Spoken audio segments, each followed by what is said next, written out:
with your host, Jaden Miller. Good day, and welcome to Think About It with Jaden Miller. I'm your host, Jaden Miller. Hope you guys are doing well on this wonderful, wonderful day. I'm back at you with another episode. Before I get started, just want to remind you to please go on and like, share, and subscribe on my YouTube channel, Think About It with Jaden Miller. And please like, comment, and follow on your favorite podcast platform. I tell you this every week. I'm on all of them: Spotify, Apple Podcasts, Spreaker, Google Podcasts, Castbox, SoundCloud, iHeartRadio, and so many more. So please join me. Please tell your friends and family about my YouTube channel and my podcast. I really strive to bring interesting topics to you. And so it's enjoyable. I really enjoy doing it. And so please share with everyone you know. I want people to hear what I have to say, and I'd like to hear what you have to say as well. So last episode, I talked a little bit about Sidney Poitier. It was his death, and just wanted to talk a little bit about his life and how he really moved and entertained so many people. I'm going to go in a different direction today. I'm going to talk about a topic that has always bothered me, an incident rather that has always bothered me, and it is the Emmett Till case. But I'm not going to really get into the Emmett Till case per se. What I really want to do is I really want to talk about his mother. Okay. And in talking about his mother, of course, there are going to be facets of Emmett Till's case that comes up. But I really want to focus on the strength that his mother had to endure what had to be the most god-awful thing to ever have to happen to a mother. All right. So let me just tell you about Emmett Till's mother. Her married name was married name was Mamie Till. Sorry. Her married name was Mamie Till. But she was born Mamie Elizabeth Carthen, and she was born on November 23rd, 1921 in Webb, Mississippi, the Delta in Mississippi and around that area. Her mother, however, a few years later decided that Mississippi was not the place to raise Mamie, and decided to move the family north to a suburb of Chicago called Argo, which I believe is now named Summit, Illinois. Okay, just a suburb in Chicago. Her mother wanted Mamie to live a different type of lifestyle. One in which she could be somewhat free from the segregation and the threat against African Americans, which seemed to happen always in Mississippi. Mamie did very well in school. She was the first to graduate at the top of her class. She was the fourth Black graduate of Argo Community High School. And she really thrived in school. And reports say that she really thrived in school because her parents divorced when she was 13. And so she put a lot of effort into her studies. Sometimes people do that just as a way to deal with, what could be seen as a very emotional event that happens in their lives. All right.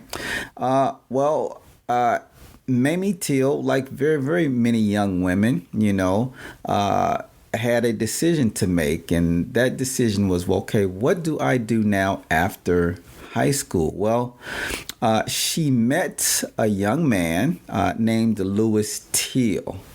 And she married him in October of 1940. And about 9 months after they married, she gave birth to Emmett Till. He was born July 25th of 1941. Unfortunately, a year later, after Emmett was born, Mamie Till separated from her husband. By all accounts, he was a ladies' man. Reports say that he was unfaithful to Mamie, and so that's what caused their separation. She got a restraining order against Louis Till. He violated it, and in court, a judge gave him an option. And that option was to either go to jail or to go to the Army. And Louis Till decided that the Army was going to be the best place for him to go. Unfortunately, Louis Till was executed in Italy, and that's a story for another day. But he was executed in Italy, and so Mamie Till was then left as a widow. She did marry again. In 1951, she married a gentleman named Pink Bradley. They divorced, however, a couple of years later, and then a few years later, and she dated a man named Gene Mobley, and then after Emmett Till's death, a year or so after, she married Gene Mobley and was married to him for almost 40 years, if not more.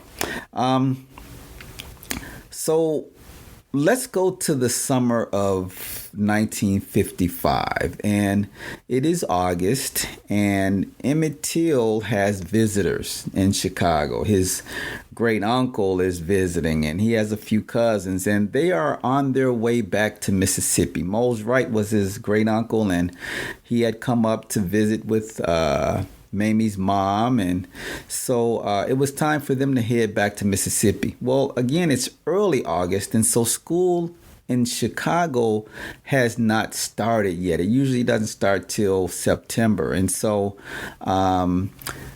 Emmett decided that he wanted to go and visit with his cousins and stay, of course, at his great uncle's house in Mississippi. Now, Mamie Till was very reluctant, to allow him to go. Reports say that she had to have a talk with him. And for anyone that is not African American or a person of color, the talk is how to act around certain people. And again, we're talking about the Jim Crow era and in the 1950s, and we're talking about Mississippi, And so there is a code of conduct for African American people, especially African American men, all right? And so Mamie Till had to give him a crash course in how to act when he's in Mississippi, Let me go a little bit further. A crash course. So Emmett is raised in Chicago, all right, where he goes to school with some white kids, and he may have some quote unquote friendships with some white kids, and so things are a little different in the North, all right, in 1955. Well, things are a whole lot different in the South in 1955. And so Mamie Till, who had been born in Mississippi and who had moved to Chicago, would still spend summers in Mississippi. And so she had a firsthand account of the incendiary things that could, come off really, really quickly if someone looked at a white person the wrong way or said the wrong thing to them. All right. And so she gave him this crash course in hatred. All right. She made sure to tell him to always say yes, ma'am, and no, sir. That when walking down the street, to step off a sidewalk if a white woman was walking toward him, or make sure to lower his head until she passed. She told him to get on his knees in deference to whites if he had to. All right. So this is this crash course in hatred, and my understanding is that Mamie Till, even though she gave him this crash course in hatred, still had this feeling that he really didn't get it. Okay. I mean, if you think about it, how do you give someone a crash course in hatred in a matter of minutes or in a matter of hours? All right. Hatred, especially one life that's lived it, is not a crash course. Okay. It's a university. All right. It takes time. It takes study. You've seen so much. You've experienced so much. And so you have learned to adjust your ways and adjust your characteristics to fit within a society where at any time you could be accused. At any time you could be jailed. At any time you could be lynched. Yes, at any time you could be killed. All right. And so Mamie Till was reluctant, all right, to send Emmett to Mississippi. However, she felt better about it. Her uncle said they would take care of him. He was going to be with his cousins. And even still, a mother's thinking as well, what could happen? I mean, I've been to Mississippi many, many times. And so, he's going to be under the protection of his, uncle and aunt and his cousins. Everything should be okay. Well, you all that are listening, if you know the story, you know what happens. For those of you that are not familiar with the Emmett Till story, I would encourage you to Google it, to do a search for it, and read it thoroughly. As I mentioned, it's a case that I've learned about much younger in life, especially being from Chicago, okay, and having parents that were born and raised in Mississippi. All right. The story resonates with me. All right. Emmett Till had just turned 14 in 1955. His birthday was in July. All right. His cousins, his uncle, they lived in Money, Mississippi. All right. And so he wanted to go and spend some time with him. I know exactly how this is. Okay. So I remember one summer I had some cousins that were visiting from Mississippi. They were in Chicago. And last minute, I decided that I wanted to go to Mississippi with them, okay, for the summer, okay, just to have a good time, and did so. But it was a last minute thing. Okay. We were on a bus, and the funny thing about it, I was just about the same age as Emmett Till when I went to Mississippi. Of course, I had been there before, with my parents, with the grandmothers. And so, this incident with Emmett Till happened in 1955. So when I'm going to Mississippi, it's 1980. Okay. So it's a little different time. All right. But even still, that's why I can connect so much with this. Mississippi, is a place that draws you in. You have Chicago, the big city, but then you have this rural area, that you can go and you can swim and you can play, and most people live on land, and so you can run, and it's just such a different environment than Chicago. All right. Not saying that it's better or worse. It's just different. Okay. There is this illusion, okay, that there's a little bit more freedom, okay, because there's more space to roam. But that illusion of freedom, oh my goodness, that is what handicapped the situation for Emmett Till back in 1955, traveling to Money, Mississippi. Well, as I mentioned, for those of you that know the story, you know what happened. For those of you that don't know the story, like I mentioned, Google it, search it, and really, really read and take in the devastation, the ugliness, the hatred that was perpetrated on this young man. I want you all to check out Russ and Les. Yes, Russ and Les, they discuss life, relationships, and a multitude of subjects from a man's perspective. These guys are awesome. You can find them where?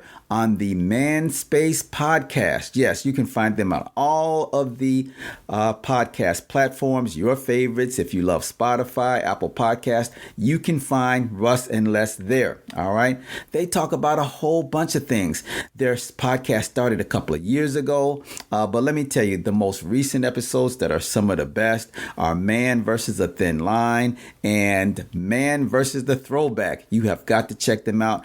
Hey, go to their website and learn more about them at themanspacepodcast.com. I would not steer you wrong. Go check out Russ and Les. These guys are the best. All right, so we're talking about Mamie Till. We're talking about the mother of Emmett Till, and we're talking about how she handled the death of her son. So Emmett Till, of course, is the 14-year-old boy that was horrendously lynched and murdered in Mississippi in 1955. And while we're not focusing specifically on that, we're really talking about his mother, Mamie Till. And then, of course, she got married after Emmett's death. And so her married name was Mamie Till-Mobley. Emmett Till's father, Louis Till, was executed while he was in the Army for a crime that many people feel as though he was not involved in. But that's another topic. So we're talking about Mamie Till, and I really wanted to talk about the strength of this woman at the handling of the death of her son. All right. So as I've said earlier, if you have not read the story or know the story of Emmett Till, make sure you Google it, read it, find out about it. The Emmett Till story galvanized the civil rights movement. Rosa Parks said that when she was sitting on the front of the bus and was ordered to go to the back, she could not get Emmett Till out of her mind. Remember, this had just happened, months before the Montgomery bus boycott began. And so Rosa Parks has this idea of Emmett Till fresh in her mind. All right. So it's this incident that really, really galvanizes the civil rights movement. But also it's this incident that brings to light, not only in other parts of the United States, but throughout the world, the horrendous, the ugliness of Mississippi racist. All right. So now Mamie Till gets the phone call that her son Emmett is missing. All right. He's been alleged to have whistled at a white woman. And we've come to find that, there have been many differences in how this really happened. All right. The woman that accused him, her name is Carolyn Bryant. She's the wife of Roy Bryant. She accuses to her husband and to her brother-in-law that Emmett put his hand around her waist, or that he touched her hand, that he whistled at her. Okay, all of these different stories, which we come to find later on, him touching her in some inappropriate way or interacting with her in some inappropriate way, was totally false. She made it up. All right. But in any event, now the story is out. Okay, Roy Bryant and his half-brother J.W. Milam are angry and upset. All right, and so they come to Mose Wright's home. Mose Wright, again, is Emmett Till's great uncle. They come to Mose Wright's home, gun in hand, and they enter his home, and they're looking for Emmett Till. Okay, so they get Emmett Till, they make him get dressed, they take him out, put him in their truck, and take him off and do the most heinous things you can think they can do to a human being. Now, I want you to remember, this is a 14-year-old, okay, from Chicago, and these are grown, established men, all right? So they mutilate him. Okay. They knock out all of his teeth. He's slashed all over the place. Okay. He's beaten mercilessly. All right. They shoot him in the head. Okay. They do all types of other mutilational things to him. Okay. And on top of all of this, after he's dead, they're still beating and doing nasty and ugly things to his body. Finally, take a cotton gin, tie it around his neck, okay, and throw him in the Mississippi's Tallahatchie River. All right, a 14-year-old. Okay, how animalistic can you be? Now we're talking about white racists in Mississippi. Okay, how inhuman can you be? This is just one of the worst crimes committed against children. Okay. And again, this is committed by card-carrying, racist, individuals in Mississippi. Mamie Till gets the phone call that Emmett is missing. She tries to hold on to hope. Okay, that her son will be found. There's now an investigation because what Mamie Till does is she brings this information to the light of the media. Okay, so Mamie Till wasn't shy. All right, she knew that, hey, my son is missing. There has got to be something done. And the first thing that you need to do is you need to let the media know what's happening. Okay. So what she does is now she galvanizes. She calls reporters. She calls the NAACP. She calls the mayor's office. She calls her local congressman. She gets in touch with the governor. So now, the search for Emmett Till becomes a major thing. All right.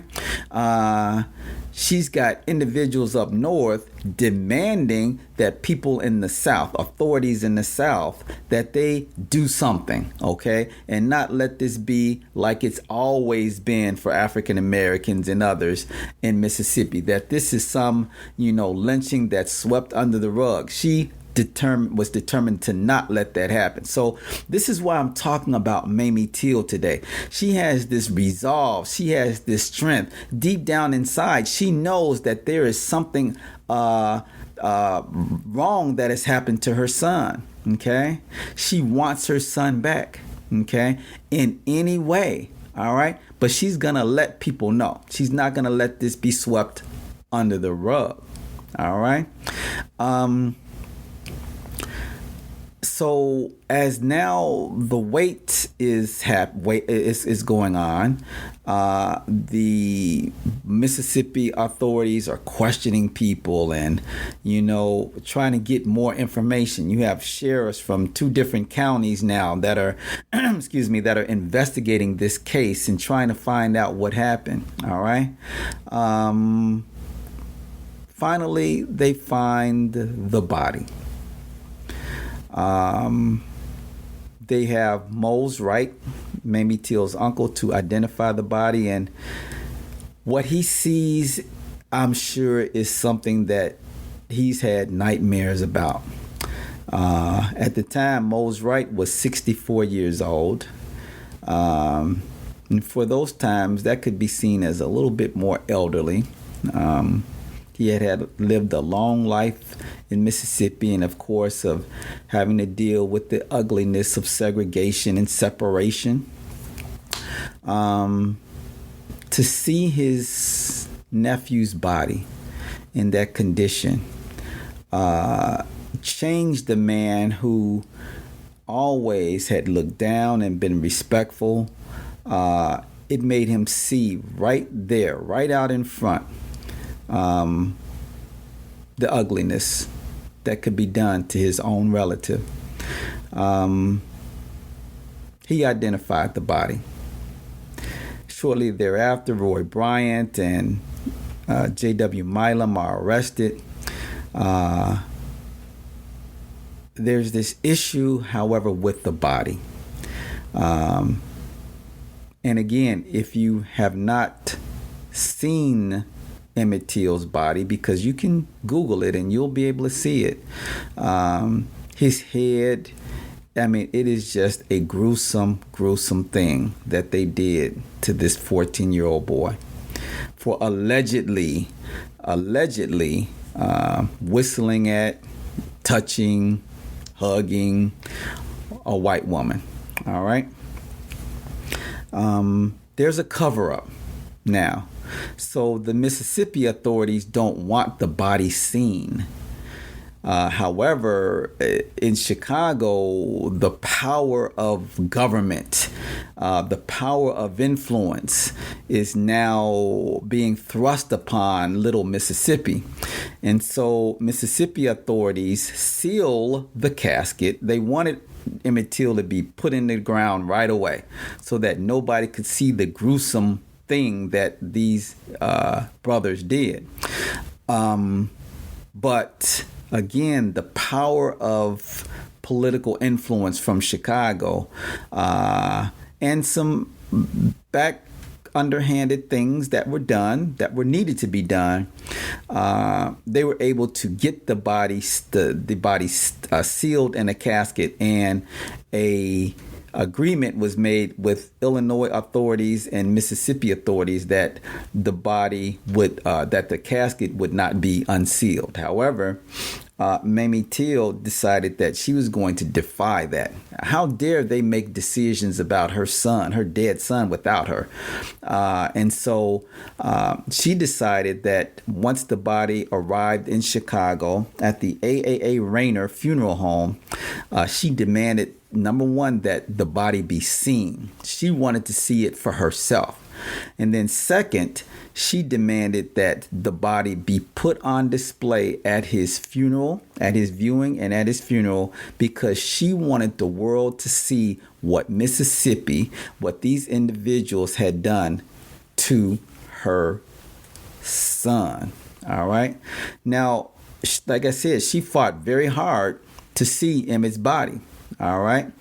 He was maimed nearly beyond recognition, folks.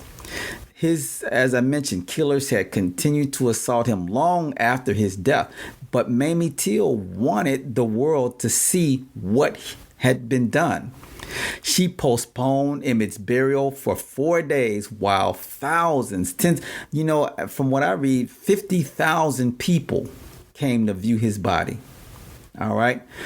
Jet magazine, Ebony magazine, newspapers, magazines from around the world captured this. All right.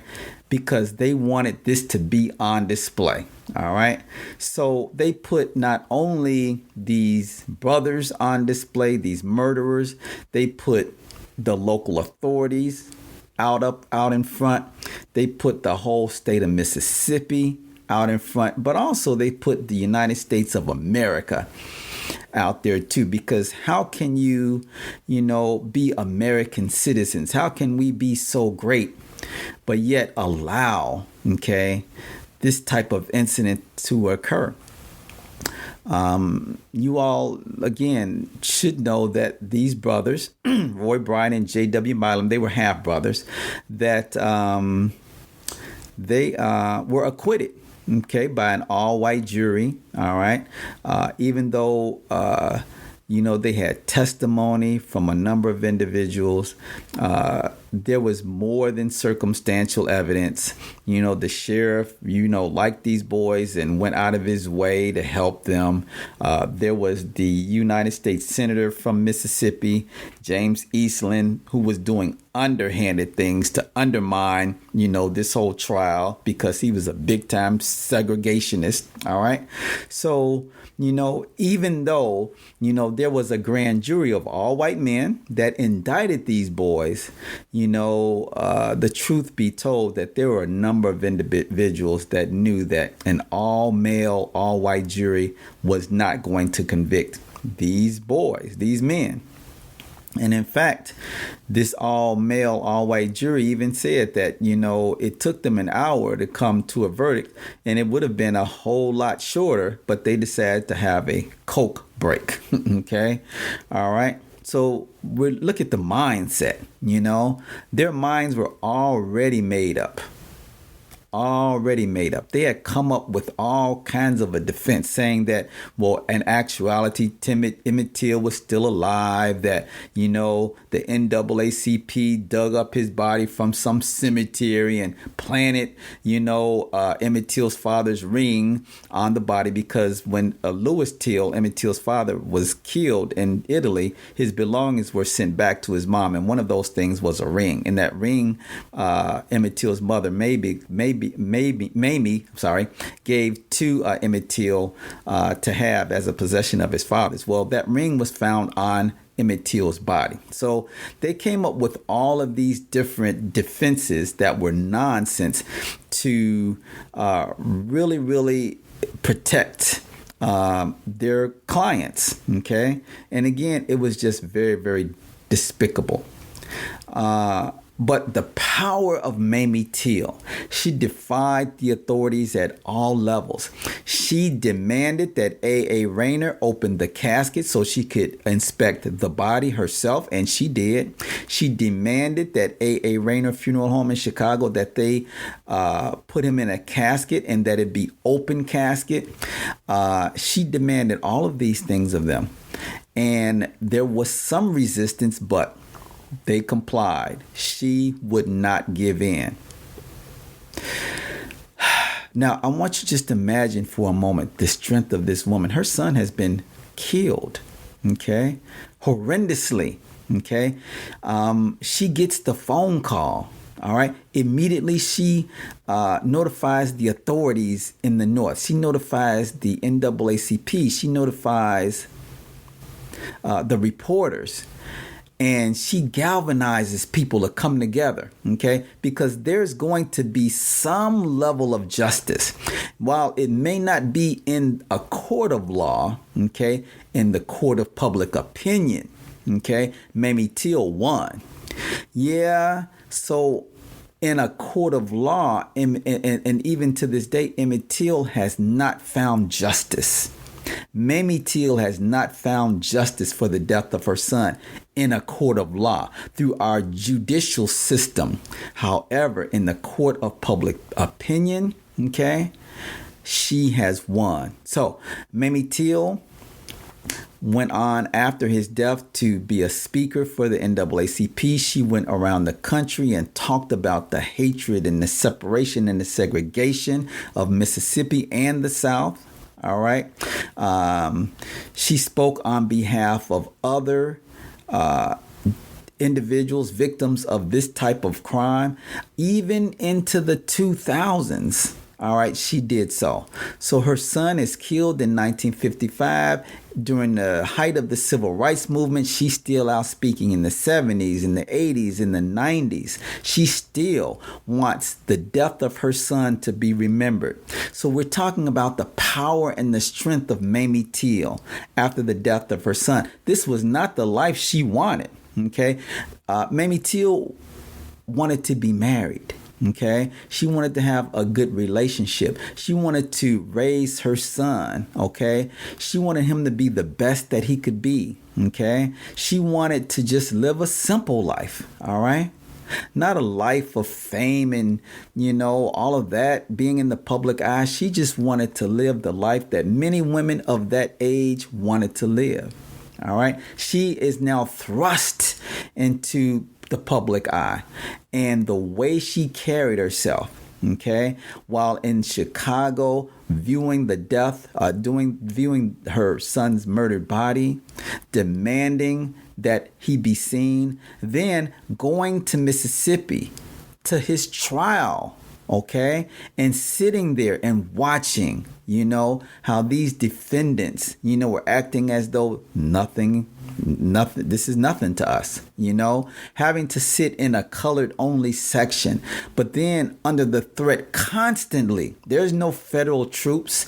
There are no federal law enforcement there, to protect them. Okay. So at any time they are at the whim of local authorities who are suspect, at the least, at the time, but yet she maintains her composure.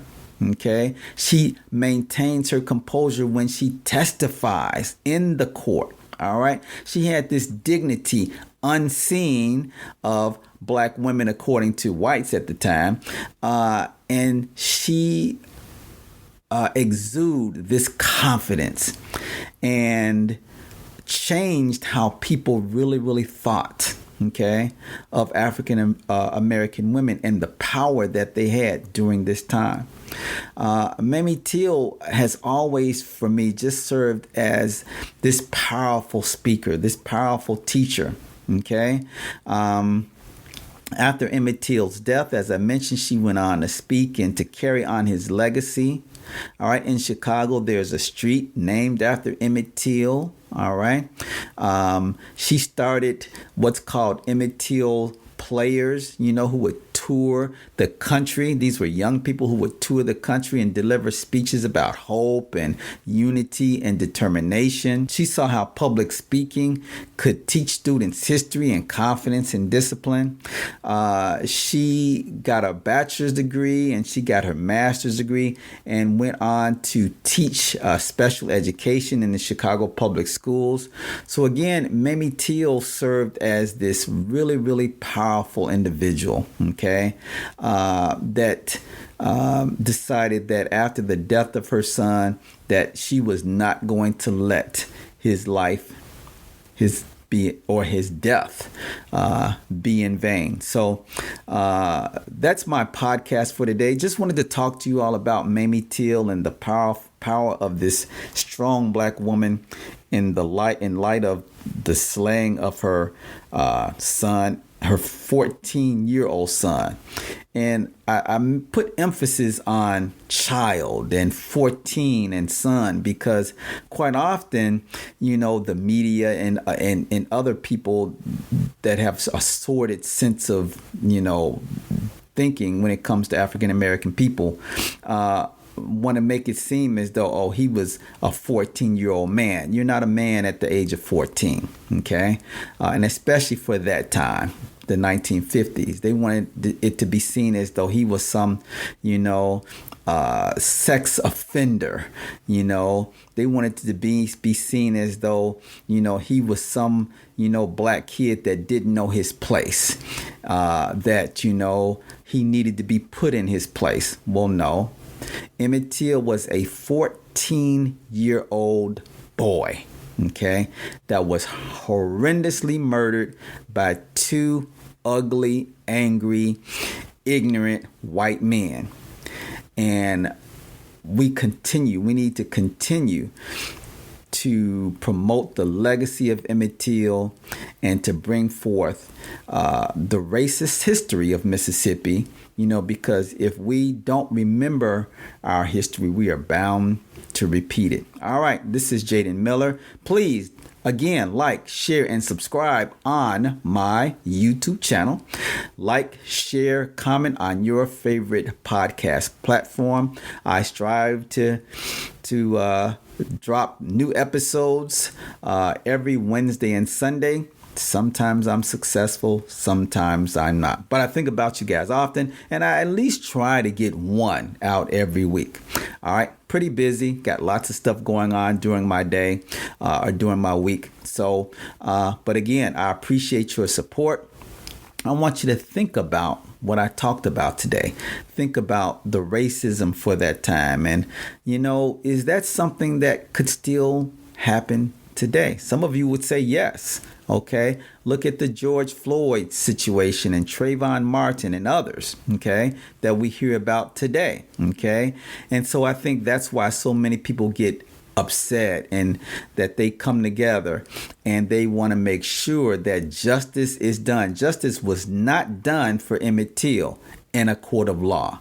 But today, African Americans and others join together to make sure that justice for victims today is not swept under the rug or buried 6 feet under, but that is brought to light so that we can be the country that we claim to be. All right. Again, think about it with Jaden Miller. I'll see you guys next time. Have a great day. Thank you for listening to Think About It with Jaden Miller. Don't forget to like and subscribe to his YouTube channel and like and follow on your favorite podcast platform.